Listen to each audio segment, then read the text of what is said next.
Hi guys, Ben with TSS. We're going to be talking about some additions to your carry piece. Here we've got the Crimson Trace Laser Guard Pro and a Streamlight TLR 6. So on the shield, we've got the Crimson Trace product.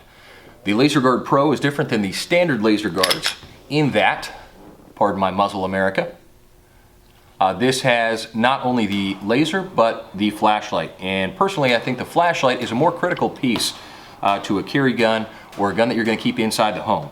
Illuminating your target and being able to see what you're potentially going to shoot at is really important. A laser's an okay thing to have as a focal point or an aiming point, but if you're going to pick or choose, I would say the light is much more critical than the laser. Just my opinion. Let me know what you think. So, the Laser Guard Pro, this version happens to be red. They do have a green version that is either out now or soon going to be out on the market. This is the same instinctive type of activation that the other laser grips and laser guards have. So as soon as my hand is on here, my middle finger is contacting that button right here on the grip frame, and this is going to be on. So this is not one that I switch on or off. This button right here is to change the mode. I can hold that in and change it from strobe to constant, turn off the laser, turn off the light, or use it in any combination thereof. So you can choose to have a laser, a light, both, what have you, but as soon as you're on that grip, it is on. If you want to let that off, you're changing your shooting grip, really. I don't know how I feel about that personally. For a flashlight, I think I would rather have something that I control without having to modify my shooting grip. Again, that's just my opinion. Let me know what you guys think. The Streamlight TLR 6, this is a really nice, handy little unit, and I really, really like it. So this, as opposed to the Crimson Trace product, again, pardon my muzzle America, this is manually activated. Doesn't matter if you're right-handed or left-handed, there's a button that controls the activation on either side. So I think that's really easy to get to with your trigger finger. And you can easily change the modes by holding in one side and then pressing the other. So I could use the light, the laser, or the combination thereof. Now this does not have a strobe feature, but you know, in my mind, not really a critical feature in this case, since these are really geared for small pistols that don't have a normal accessory rail.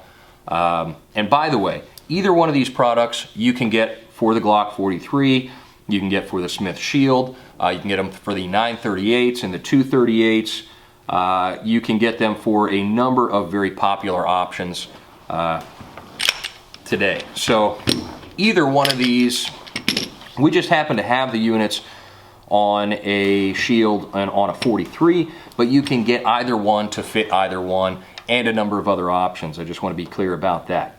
So, at the end of the day, what you have with the Crimson Trace Laser Guard Pro is instinctive activation. Oftentimes, that is a good feature, but do you want instinctive activation on your flashlight? Well, that's a question for you guys. Personally, I don't know how I feel about that. I think I'd rather be able to use my light sparingly and control it myself without having to modify my shooting position. So this MSRP is $279, and the green laser version is about $100 more or $125 more. The MSRP on this guy, the Streamlight TLR 6, is only about $175. So realistically, we sell these units for just over $100. It's very light, it's very small, it's a good quality unit, and it really doesn't break the bank. This guy, you're going to be paying about $250 for. So, yes, it's 50 more lumens. Yes, it's instinctive activation, but it's also a lot pricier. So, I personally, not only for the fact that I can control when it's on and off, but also for the fact that it is really inexpensive, I'll take the 100 lumen TLR 6 personally over the much more expensive 150 lumen Streamlight Laser Guard Pro. Tell me what you guys like, what you prefer, and why. I could certainly be swayed, but my money is going to be on the TLR 6 personally, just because of the manual operation and the lower cost. So guys, one more final thought I want to throw out there. I want to stress the importance of good iron sights and the ability for you to use them. Because no matter what electronic gizmos I have on here, the sights are very important. You'll notice these both have night sights, high definition night sights at that, so you can see the front plain as day. I would say both the Streamlight TLR 6 and the Crimson Trace Laser Guard Pro are great additions to your everyday carry piece. And they're available again for a number of thin, single stack, popular everyday carry type pistols. So the choice is yours. Let me know what you guys think. This has been Ben with DSS. Thanks for joining. Don't forget to like, share, and subscribe.